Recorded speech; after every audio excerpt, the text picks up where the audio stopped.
Kita berbakti bukan untuk dikenang, tetapi kerana cinta yang mendalam terhadap Pertiwi. InsyaAllah, perjuangan ini akan diteruskan hingga ke titisan bakti terakhir, sesuai dengan diktum duty, honor, sacrifice. Pemimpin datang dan pergi, namun ketembukan keramat ini kekal meneruskan langkahnya dan terus akan diperkasa.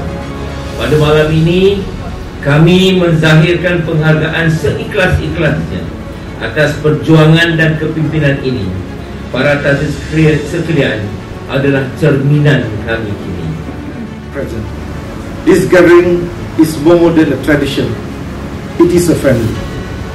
Hakikatnya, kita semua pernah memikul amanah yang besar. Amanah yang hanya difahami oleh mereka yang pernah duduk di kerusi yang sama. Namun, yang menjadikan pertemuan ini bermakna bukanlah pangkat, tetapi persahabatan yang lahir daripada pengalaman memimpin dan memikul beban bersama. Bukan pangkat yang menyatukan kita, tetapi persahabatan dan nilai yang kita pilih untuk kekal. Dan nilai itulah yang menjadikan pertemuan ini lebih daripada tradisi. Ia adalah warisan. Selagi kita memilih untuk hadir dan melangkah sebagai satu pasukan, masa depan pertahanan negara akan sentiasa terjaga. Sekian.